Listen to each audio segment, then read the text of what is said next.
dalal ak jàmm ci seen bii di Albasir TV ñi ngi lay ñaan nga abonné ci seen bi te partage vidéo bi. asalaamaaleykum yéen ñi suivre seen bii di Albasir TV maa ngi leen di nuyu di leen ziyaare bu baax te di leen dalal jàmm ci seen bi. xibaar bu bees tàqal la mboolem kuy jullit yewoo ci Sénégal ci ginnaaw génnuk àdduna boroom xam-xam bu màgg nitu yàlla ba surtout maam Cerno borom daaru ba boroom xam-xam ba daan jàngale la mu xamoon yëpp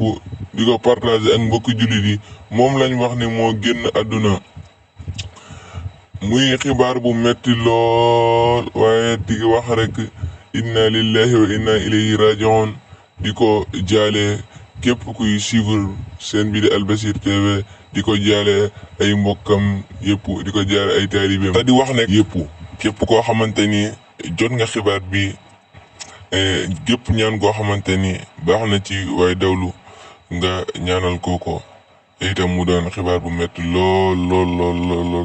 ndax du lépp lañ mën a wax waaye moom jàpp na ne borom xam-xam la woon bu màgg ci Sénégal